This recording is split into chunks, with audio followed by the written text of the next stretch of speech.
ওম খর্বং সুলতং গজেন্দ্রবদং লম্বদং সুন্দরম প্রসন্ন মদগন্ধলুব্ধ মধুব বালদন্তবাত বিদারিতা বিরোধী সিন্ধু শোভাকরম বন্দে গণপতি সিদ্ধিবদং কর্মস্যু।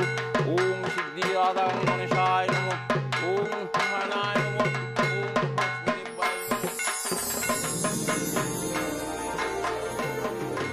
পারমিতা, তোমাকে কি সুন্দর লাগছে গো। বাহ, তাই না ছোট? দেখ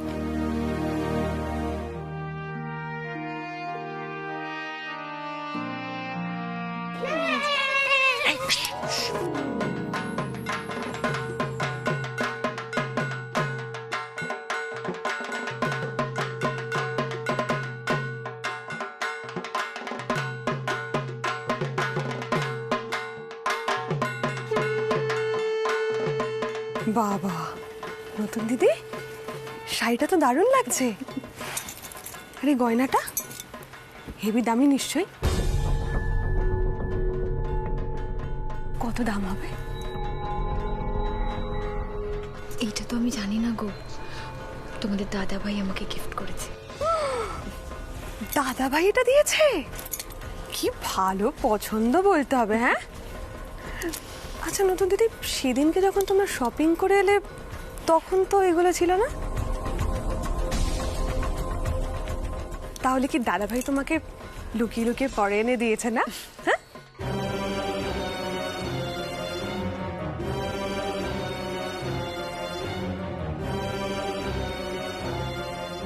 হ্যাঁ এনে দিয়েছে। তো কি হয়েছে? হ্যাঁ, তো কি হয়েছে?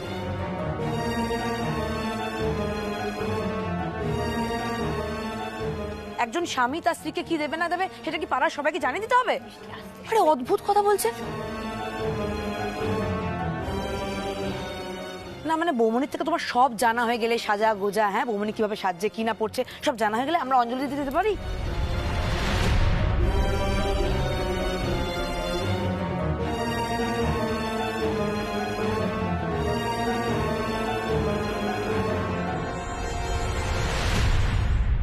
তুমি আবার শুরু করলে?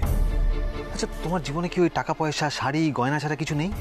মানে ভালো লাগে লোকের কাছে কথা শুনতে পারবার? তুমি একদম চুপ করো, বুঝতে পারছো? ওদিকে দাদা ভাই তার বউকে দামি দামি জিনিসপত্র দিচ্ছে, আর আমি এখানে বসে বসে আঙুল চুষছি।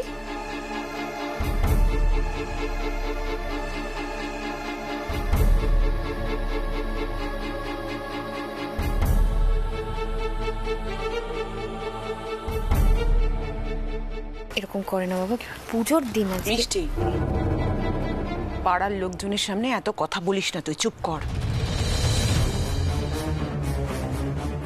মা প্লিজ, আগে না তুই তোমার বৌমাকে শেখাও কোন জায়গায় কোন কথা বলতে হয়, সেটা শেখাও, তারপর আমাকে মিষ্টি মিষ্টি মিষ্টি, আজকে অঞ্জলি হচ্ছে, দেবে তো অঞ্জলি দেবে তো, এরকম করে না, মাথা ঠান্ডা করো, চলো এসো।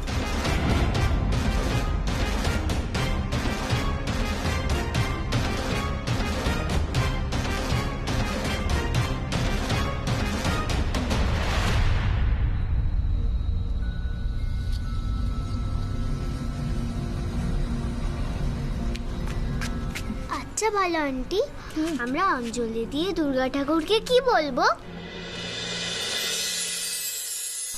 দুর্গা ঠাকুরকে তোমরা তোমাদের মনের কথা বলবে, তোমরা কি চাও না চাও, আর বলবে মা দুর্গা সবাইকে তুমি খুব ভালো রেখো।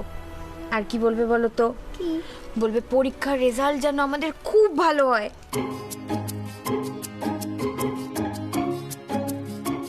ঠিক আছে, আর এটা বলবো এই ক্যাঙ্গারুটা যেন আমাকে আর ডিস্টার্ব না করে। আমি কি করবো বলতো?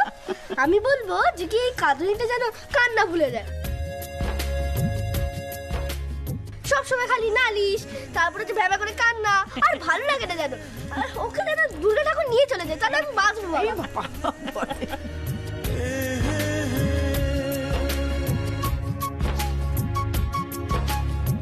তোরা এদিকে আয়।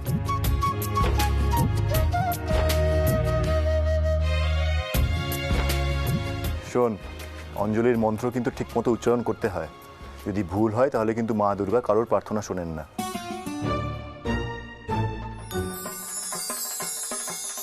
বাবাই, আমি ভাই বোনদেরকে দিয়ে অঞ্জলি বলিয়ে দেবো, তুমি যাও। আচ্ছা ঠিক আছে, আমি আসছি তাহলে।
ও, এত দামি গিফট বউয়ের জন্য? অপূর্ব মনে হয় আমার থ্রেটটা সিরিয়াসলি নেয়নি।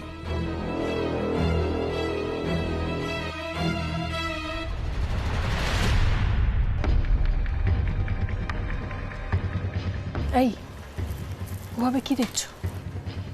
কি আর দেখবো, ওদিকে দেখো।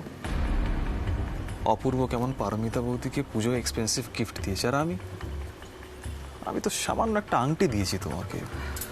আমার নিজের এত খারাপ লাগছে না, আমি তো বুঝতেই পারছি তোমার কতটা খারাপ লাগছে। কি যে বলো তুমি, আমাদের ভালোবাসা কি উপহারের উপর নির্ভর করে? আমি তো আমাদের ওই ছোট্ট সংসারে অভাব নিয়েই খুব ভালো ছিলাম। আমার কাছে না ভালোবাসাটাই সব। আমার কোনো উপহারের কোনো দরকার নেই, আমার কোনো চাহিদাও নেই। শুধু তুমি এভাবে সারা জীবন আমার পাশে থেকো। নিশ্চয়ই থাকবো, আমি সারা জীবন তোমার পাশে থাকবো।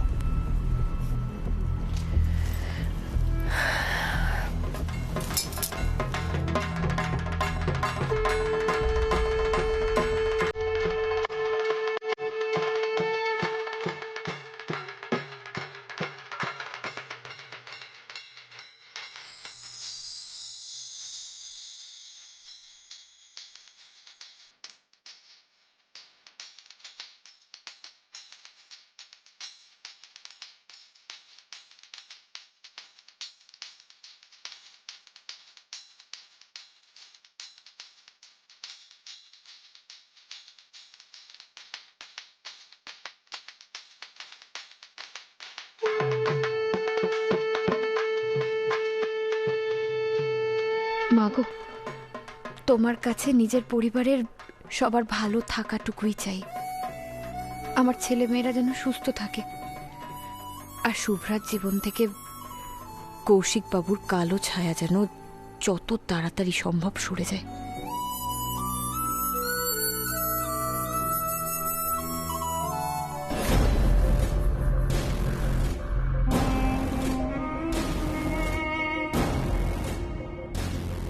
কিরে অপূর্ব, তুই বৌদিকে তো হেভি গিফট দিচ্ছিস। হ্যাঁ, বেশ এক্সপেন্সিভ গিফটস, খুব ভালো। তা আমার গাড়িটার কি হলো? তুই বোধহয় আমার কথাগুলোকে হালকাভাবে নিচ্ছিস, তাহলে পস্তাবে কিন্তু। আমি কিন্তু যে কোনো সময় পারমিতা বৌদিকে বলে দিতে পারি যে হিমাংশু বাবুর মৃত্যুর জন্য তুই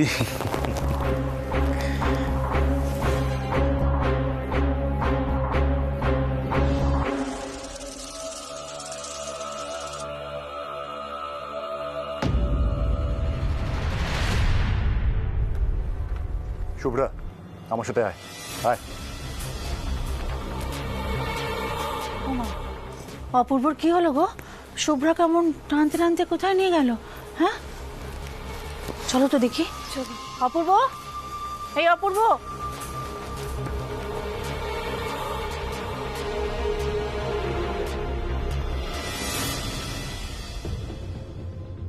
কি হলো ব্যাপারটা? অপূর্ব শুভ্রাকে এভাবে কোথায় নিয়ে গেল? কি করবে আবার? কোনো ভুলভাল প্ল্যান ট্যান নেই তো?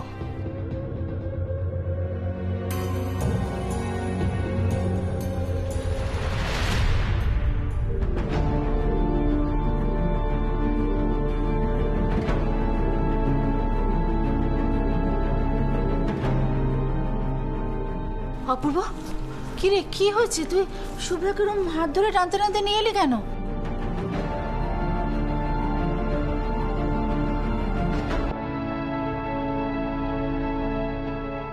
শুভ্রা, তুই এখানে দাঁড়া।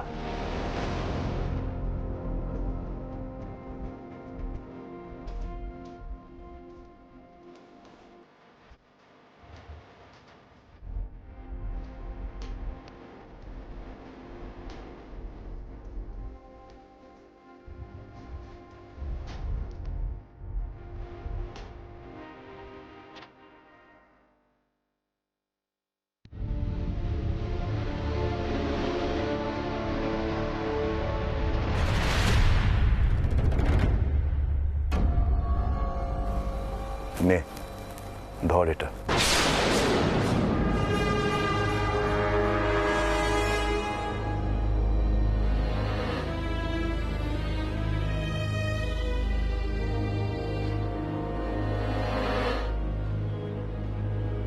বাহ, অপূর্ব তো ভালো ছেলের তকমাটা বজায় রাখলো। ব্ল্যাকমেল করে এত ফায়দা হবে ভাবতে পারিনি। বাছাধন, এমন ফাঁদে পড়েছো তুমি না পারবে গিলতে, না পারবে ওগড়াতে।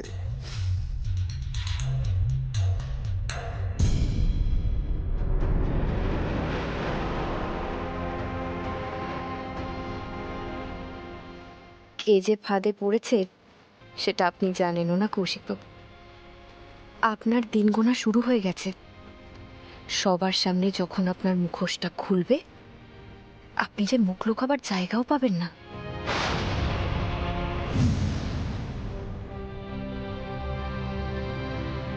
শুভ্রা, এটা তোর পুজোর গিফট, ধর।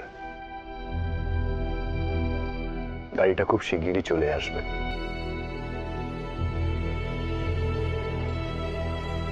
আরে এটা তো দারুণ গিফট। তাহলে কি আমরা দিদিভাই গাড়ি করে ঘুরবো?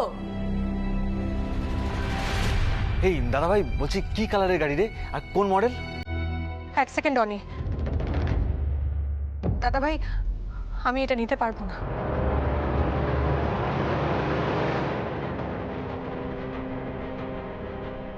তুই এত দামি গাড়ি আমাকে গিফট দিচ্ছিস কেন?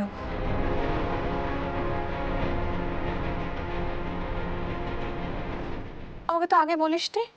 না না না কৌশিক, তুমি কিছু বল। হ্যাঁ অপূর্ব, সত্যি তো তুই হঠাৎ করে কিনে নিলি এরকম একটা দামি গাড়ি। আমরা নেব না। তুই কেন কিনতে গেলি?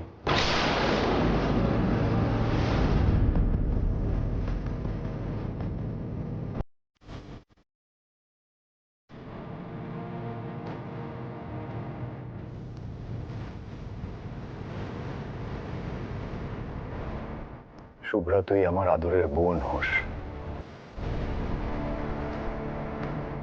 তোকে যতই দামি গিফট দিই না কেন, তোর থেকে দামি কখনো কিছু হতে পারবে না।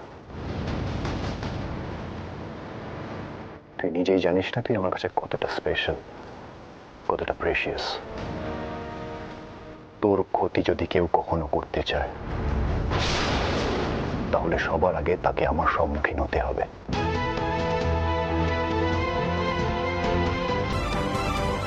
তোর জন্য আমি সবার সাথে লড়াই করব, সে যেই হোক না কেন।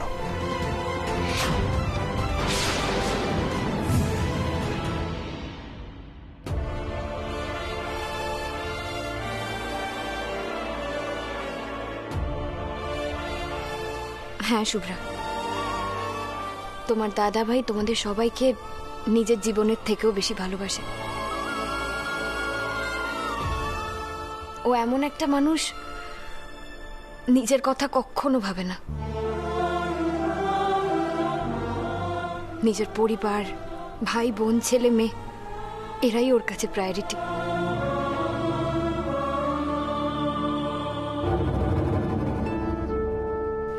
আচ্ছা, ভাই বোনের এরকম একটা মিষ্টি মুহূর্ত ফ্রেম বন্দিত করে রাখতে হবে। একটা মিনিট দাঁড়াও।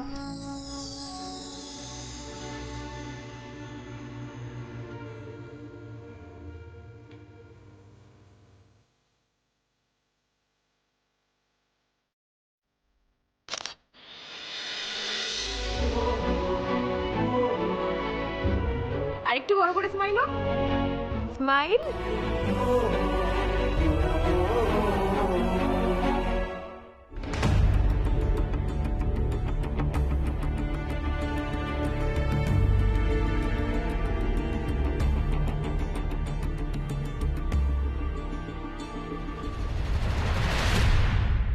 দেখেছিস শুভ্রা, এমন দাদা পাওয়া কিন্তু ভাগ্যের ব্যাপার।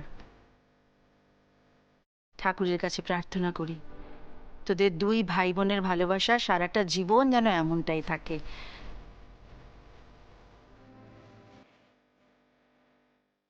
তবে তোরা দুজন শুধু নয়, আমার মিষ্টি, অনি, ছোটন সবাই যেন এমন ভাবে মিলে মিশে হই হই করে সারা জীবন থাকে। তাহলে সবাই মিলে একবার বলো, আমাদের ইয়াং ব্রিগেড যুগ যুগ জিও। আর দাদা ভাই জিন্দাবাদ। তবে কিন্তু একটা কথা, পার্টি চাই আমাদের। হ্যাঁ, আজকেই পার্টি চাই। কি মিসি? এই এত দিনে তুই একটা ঠিক কথা বললি, আজকে তো পার্টি হতেই হবে। নতুন গাড়ির অনারে দিদি ভাই আর দাদা ভাই মিলে ট্রিট দেবে। একদম একদম।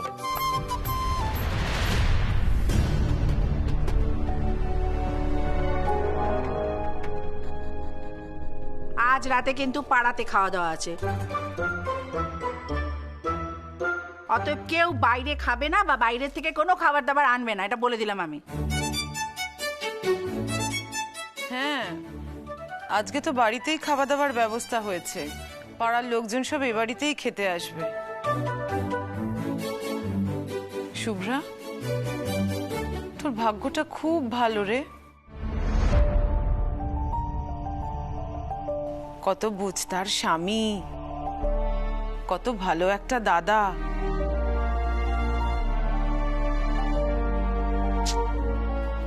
আমার মিষ্টিটার যে কবে একটা ভালো বিয়ে হবে। মা প্লিজ, মা প্লিজ, আজকে শুরু করো না। এত ভালো মোমেন্টটাকে তুমি স্পয়েল করো না প্লিজ।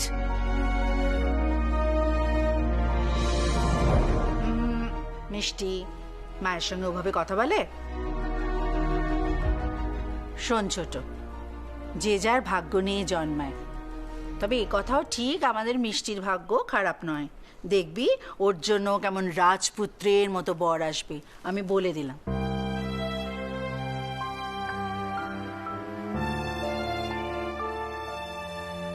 হ্যাঁ শোনো সবাই, এক কাজ করো, খাওয়া দাওয়া সেরে তারপর চলে যাও ঠাকুর দেখতে। সারাটা রাত কলকাতা শহর চষে যত ঠাকুর দেখার আছে দেখে ফেলো। তারপর যদি ভোরবেলা ফিরতে হয় ফিরো, আর যদি মাঝরাতে ফেরো মনে করবে তাহলে আমার কাছ থেকে চাবিটা নিয়ে যাও। আমরা সারাদিন এত খাটাখাটনির পর আর জেগে থাকতে পারবো না। না না মা, আপনাদের আর জেগে বসে থাকতে হবে না, আমরা চাবি নিয়েই বেরোবো। আপনারা ভালো করে রেস্ট নিন, কারণ কালকে তো আবার নবমী পুজোর আয়োজন করতে হবে।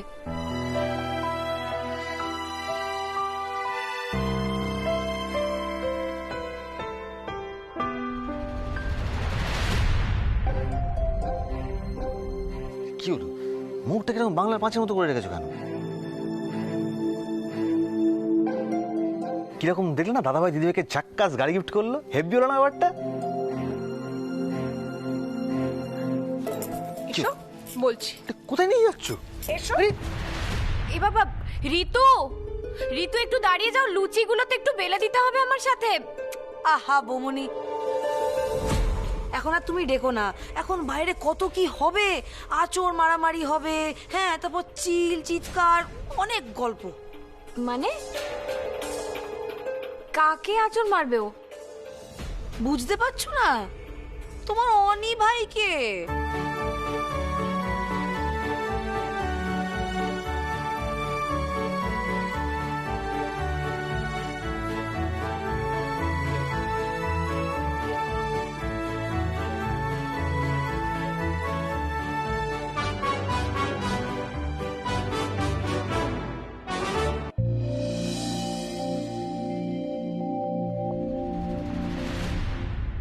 আরে কোথায়, কোথায় নিয়ে?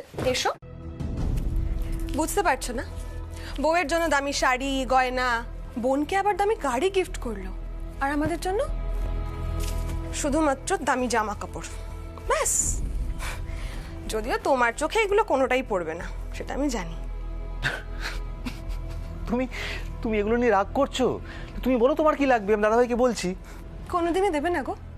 কখনো হাত থেকে এক ফোঁটা জলও গলেছে? বড় তরফ ছোট তরফ সবসময় মিলেমিশে থাকবে, এটা ওরা মুখেই বলে, কিন্তু টাকা ভোগ করার সময়, ব্যবসার লাভ ভোগ করার সময় শুধু বড় তরফই ভোগ করে। আমাদের জন্য কিচ্ছু থাকে না, যত সমস্ত অনুমতি শাসন সেই বেলায় শুধু ছোট তরফ। আমি একটা কথা তোমাকে ভালোভাবে বলছি অনি, এখনই যদি ছুঁচ হয়ে না ঢুকতে পারো না, এরপর ফাল হয়ে বেরোতে পারবে না। কিন্তু আমিও তোমার একটা কথা বলছি ঋতু, এই ছুঁচ ফাল কোনো কিছু আমি হতে চাই না। তুমি সেটা বুঝতে পারো না? না শোনো, তুমি আমাকে যাই বলো না কেন, কোনো কথাই আমার কানে ঢুকবে না। আর একটা কথা, আমি যেরকম আছি আমি বেশ ভালো আছি। আমার ভাই বোনদের নিয়ে আমি এইভাবেই মিলেমিশে ভালো থাকবো। তোমার মতো হিংসে নিয়ে আমি বাঁচতে পারবো না ঋতু, না। সরি।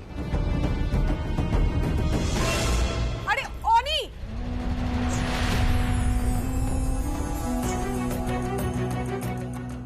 তুমি আমাকে যাই বলো না, কোনো কথাই আমার কানে ঢুকবে না। তোমার মতো হিংসে নিয়ে আমি বাঁচতে পারবো না। না না, সরি।